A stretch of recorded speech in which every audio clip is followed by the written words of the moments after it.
اللہم صلی علی محمد۔ اپنے اپنے مرحومین تمام تر شہدائے ملت جعفریہ وہ مومنین و مومنات جو آج ہمارے درمیان نہیں، سب کو یاد رکھتے ہوئے ایک مرتبہ سورۃ الفاتحہ۔ بسم اللہ الرحمن الرحیم۔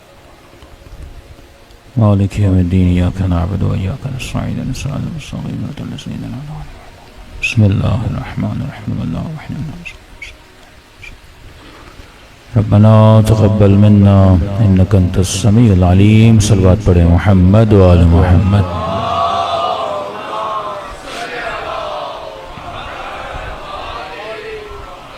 بسم اللہ الرحمن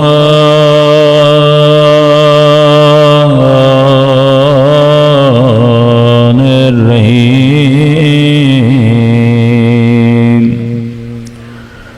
الحمد للہ رب العالمین۔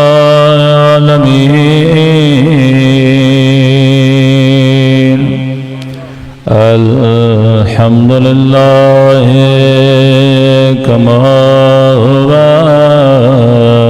اہلہ۔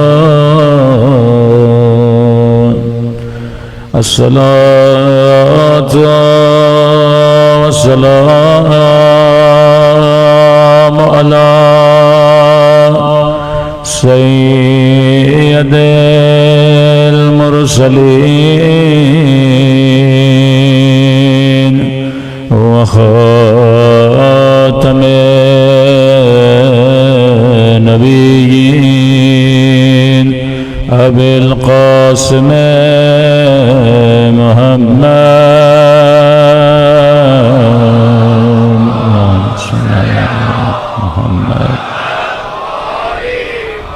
وعلى آله الطيبين الطاهرين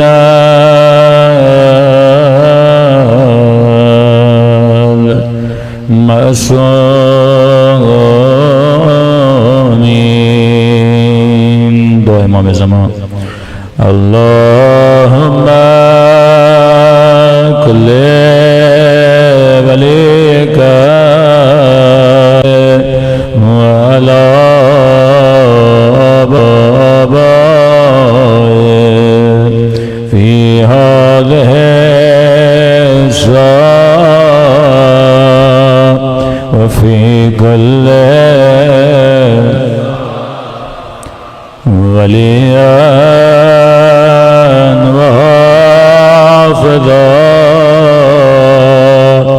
وقائدا وناصرا ودليلا وعينا حتى تسكنه أرضك وتمتعه فيها طويلا برحمتك يا ارحم الراحمین۔ صلوات پڑھیں محمد۔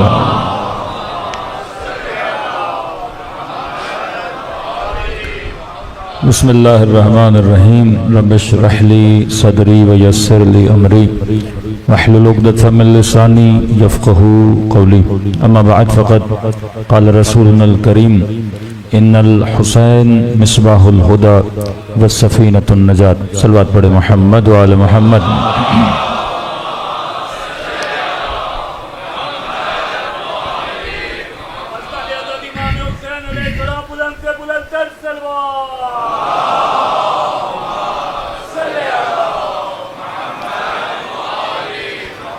دعا ہے پروردگار عالم ہم سب کی عبادتوں کو اپنی بارگاہ عالی میں قبول فرمائے، اور جو مقصد زندگی مقصد ہدایت لے کر فرش عزا پہ آتے ہیں خدا ان مقاصد میں ہم سب کو کامیابیاں کامرانیاں نصیب فرمائے۔ مسلسل جذبہ دعوت حسینی کے عنوان سے گفتگو ہو رہی ہے کہ خدا نے جو دعوت الہی کا جذبہ فرش عزائے حسین میں رکھا، وہ کسی اور فرش میں نہیں رکھا۔ جس طریقے سے لوگ نام اہل بیت کے ذریعے خدا کے قریب ہوتے ہیں، وہ کسی اور کا نام نہیں ہے۔ جب وہ اس کائنات میں بظاہر موجود تھے تب بھی قلوب بشر کو خدا سے ملا رہے تھے، اور آج جب وہ اس کائنات میں بظاہر نہیں ہیں تو ان کے نام کے ذریعے سے لوگوں کے دلوں کو اللہ کے ساتھ جوڑ رہے ہیں۔ پوری کائنات میں آپ جا کر دیکھ لیں، کچھ ہی سرزمینیں ہیں جہاں مسلسل خدا کو سجدے کیے جاتے ہیں، عبادتیں کی جاتی ہیں۔ وہ یا زمین مکے کی ہے، وہ یا زمین مدینے کی ہے، یا وہ کربلا اور مشہد و نجف کی زمین ہے۔ لوگ یہاں خانہ خدا میں جا کے مسجدوں میں اللہ کی عبادتیں کرتے ہیں دن رات، یعنی ایسے حرم جو کبھی بند نہیں ہوتے، دن کو بھی کھلے ہیں، شام کو بھی کھلے ہیں۔ وہ یہاں سرزمین کربلا کی ہے، منسوب تو حسین کے نام سے ہے لیکن سجدے خدا کو کیے جاتے ہیں۔ قبر تو حسین کی ہے لیکن جا کے زیارت پڑھتے ہو 2 رکعت زیارت امام حسین، سجدہ کس کو کیا جا رہا ہے؟ اللہ کو کیا جا رہا ہے۔ وہ نادان جو کہتے ہیں یہ قبروں پہ جا کے شرک کرتے ہیں، ان نادانوں سے زیادہ سجدے اہل بیت کے چاہنے والے خدا کو کرتے ہیں۔ کس کی عبادت حرم حسین میں کی جاتی ہے؟ کس کی عبادت حرم امام رضا میں کی جاتی ہے؟ کس کی عبادت حرم نجف امیر المؤمنین میں کی جاتی ہے؟ تو جگہ جگہ اہل بیت ہمارے دلوں کو کس سے ملاتے ہیں؟ خدا سے ملاتے ہیں۔ کیوں ملاتے ہیں؟ کیونکہ القاب اہل بیت میں ہے کہ باب رحمت الواسعہ، کہ خدا نے اپنی رحمت کا دروازہ اگر کسی کو بنایا تو محمد اور آل محمد کو بنایا۔ ایک چھوٹا سا اختلاف ہو سکتا ہے، گلی کوچوں میں آپ سے بھی ہوتا ہو کہ جناب اللہ سے مانگنا ہے تو ڈائریکٹ خدا سے مانگو، محمد و آل محمد کو بیچ میں نہ لاؤ، کیونکہ ایک ہم الفاظ ادا تو کرتے ہیں لیکن اس الفاظ کی تہ تک کوئی مسلمان نہیں پہنچتا۔ آج سب سے بڑا مسئلہ یہ ہے کہ اعتراض بھی وہ کرتے ہیں اور اس سے پہلے کہ ہم جواب دیں، جواب بھی وہ خود دیتے ہیں۔ یعنی یہ نہیں کہ اعتراض شیعوں پر ہے تو جواب کس سے لیا جائے؟ شیعوں سے لیا جائے۔ مثلا اعتراض کرتے ہیں کہ آپ روتے کیوں ہو، آپ ماتم کیوں کرتے ہو، آپ عزاداری کیوں کرتے ہو، آپ کب تک گریہ کرو گے، آپ کب تک ماتم کرو؟ اعتراض کس سے ہے؟ آپ سے ہے۔ پھر جواب بھی خود دیتے ہیں کہ جناب یہ روتے اس لیے ہیں، گریہ اس لیے کرتے ہیں کیونکہ الیاذ باللہ انہوں نے امام حسین کو مارا تھا۔ مطلب اعتراض ہم پر، اور اوپر سے جواب بھی ہم سے نہیں لینا، جواب بھی خود دے دینا ہے۔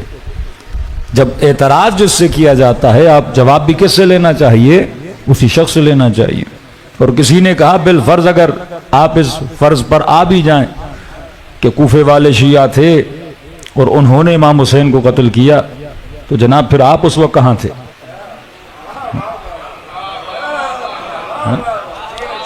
قاتل جب قتل کر رہا تھا تو آپ تماشائی کیوں کھڑے تھے؟ آپ کے آباء و اجداد حسین کی نصرت کے لیے کیوں نہیں آئے؟ تو ہمیشہ یاد رکھیے جب تک انسان کے اوپر الزام لگایا جاتا ہے اس سے پہلے کہ آپ جواب دیں آپ اس سے سوال کریں۔ ہمارا مسئلہ یہ ہے کہ ہم فوراً اپنے ڈیفنس کے لیے کھڑے ہو جاتے ہیں۔ ہمیشہ سوال کرنے والے سے پہلے آپ سوال کرو، کیونکہ علمی اعتبار سے 2 طرح کے جوابات ہوتے ہیں، ایک جواب حلی ہوتا ہے، ایک جواب نقضی ہوتا ہے۔ جیسے اکثر آپ کے سیاستدان اس سے بڑا فائدہ لیتے ہیں کہ کسی کو بول دیا جناب آپ نے چوری کی، تو وہ یہ نہیں کہ صفائی نہیں دیتا کہ میں نے چوری کی کہ نہیں، وہ فوراً کہتا ہے آپ نے بھی تو چوری کی تھی۔ اس کو جواب نقضی بولتے ہیں کہ اس کے بجائے کہ میں جواب دوں میں فوراً اس پہ کیا کروں گا؟ ایک اعتراض ڈالوں گا۔ تو جاہل جب بھی اعتراض کرے تو پہلا طریقہ جواب نقضی کا ہوتا ہے۔ سب سے بڑا اعتراض مثلا یہ شرک کرتے ہیں، شرک کرتے ہیں، تو آپ پہلے پوچھو جناب شرک ہے کیا؟ آدھی امت کو یہ علم ہی نہیں کہ شرک کیا ہے۔ جس طرح دن رات ایک ورد کیا ہوا ہے کہ جناب اللہ کے علاوہ کسی اور سے مدد مانگو تو کیا ہے؟ شرک ہے۔ دن رات، حالانکہ دن رات یہ غیر اللہ سے مدد مانگتے بھی ہیں، لیکن خود کو مشرک نہیں کہتے. لیکن اگر کوئی خدا نخواستہ شیعہ یا علی مدد کہہ دے، کیونکہ وہ مولویوں کی رٹی ہوئی چیزیں جو ان کے ذہنوں میں بٹھائی گئیں کہ انسان نے سوچنا نہیں، انسان نے غور نہیں کرنا، انسان نے فکر نہیں کرنا. آج کیوں پورے عالم اسلام میں ایک حکومت اسلامی کے دشمن بنے ہوئے ہیں؟ بھئی پاکستان اسلامی ہے کہ نہیں؟ ہاں؟ لیکن ہمارے وزیر اعظم تو جھپیاں ڈال رہے ہیں ٹرمپ صاحب کو. تو بھئی یہ بھی اسلامی ہے ٹرمپ صاحب، اس سے بھی آپ کو تھوڑا بدبو آنی چاہیے، تھوڑی بہت پرفیوم اس کو بھی لگانی چاہیے. لیکن نہیں، آپ کی تعریفیں کی جاتی ہیں. یہاں سے نامی گرامی شریف ان کی تعریف کرتے ہیں اور وہاں پہ نامی گرامی شریف ان کی تعریف کرتے ہیں. تو یہ بھی اسلامی ہیں لیکن اچھے لگتے ہیں، وہ اسلامی ہیں پر برے لگتے ہیں. تو یہیں پہ سمجھ آ گیا نا کہ کون سا اسلام اچھا لگتا ہے، کون سا اسلام برا لگتا ہے.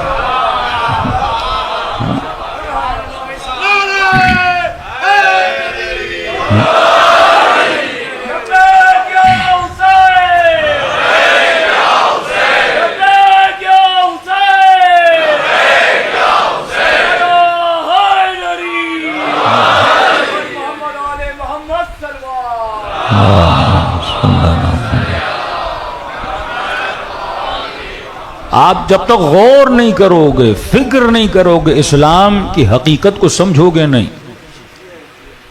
کہ بھائی وہی صاحب جو آج سیریا کے ہیڈ بنے ہوئے ہیں، کبھی ان کے سر پہ ملینز آف ڈالر کا انعام تھا. رکھا کس نے؟ امریکہ نے.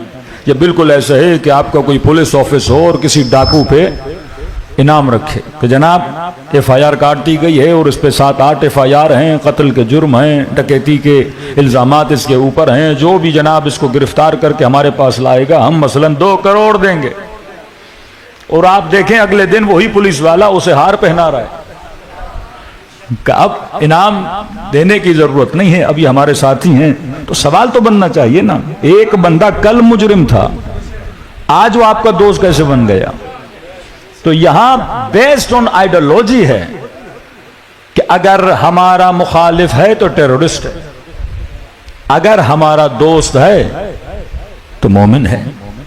ان کی نگاہ میں جو لفظ مومن ہے، دیکھیے فتح مکہ ہوا نا تو کہا جس نے بھی کلمہ پڑھا اس کی جان کی کیا ہے؟ معافی ہے. توبہ کر لی تو گناہوں کی کیا ہے؟ معافی ہے. اب یہاں ایک اللہ کی دربار میں توبہ کرتا ہے، اللہ سے دوستی کا وعدہ کرتا ہے، تو خدا کہتا ہے پچھلی دشمنیاں میں کیا کر دوں گا؟ معاف کر دوں گا. دوسرا بندہ شیطان کے سامنے توبہ کرتا ہے کہ جناب میری جو اللہ کے ساتھ دوستی تھی میں اس کے لیے توبہ کرتا ہوں اور میں تمہارے سامنے ہاتھ ملاتا ہوں، دوستی کرتا ہوں. تو پھر شیطان بھی اس کی پچھلی خطائیں کیا کرتا ہے؟ معاف کرتا ہے. اس کائنات میں 2 حکومتیں ہیں، یا حکومت خدا ہے یا حکومت شیطان ہے. یہاں شیطان کے نمائندے بھی نظر آئیں گے، یہاں رحمان کے نمائندے بھی نظر آئیں گے. کربلا میں جو شیطان کا نمائندہ تھا وہ ابن سعد تھا، جو اللہ کا نمائندہ تھا وہ حسین ابن علی تھا.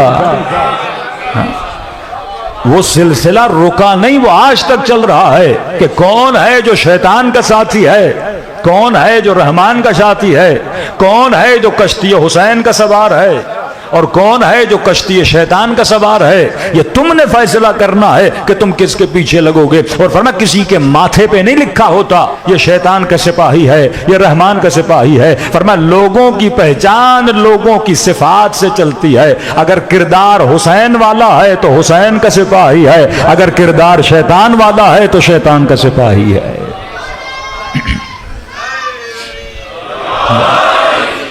یہ الفاظ بڑے زیادہ ہیں جناب، فلاں مشرک ہے، فلاں مومن ہے. اسی طرح سے آج کا زمانہ تو بہت دور کا ہے نا، لیکن وہ ایسا زمانہ جس میں امیر المؤمنین پہ یہ بہتان لگائے جائیں. الیاذ باللہ علی نماز نہیں پڑھتے، الیاذ باللہ علی عبادت نہیں کرتے. کہ جب امیر المؤمنین کے لشکر والوں نے لشکر امیر شام والوں کو گالیاں دینا شروع کر دیں، جواب گالی میں جب گالی دی تو امیر المؤمنین فرمائے انی اکرہ لکم ان تکونوا من السبابین، میں علی پسند نہیں کرتا کہ تم ان کی طرح گالیاں دو. فرمایا نحن ابناء الدلیل، ہم دلیل سے بات کرتے ہیں، گالم گلوچ سے بات نہیں کرتے.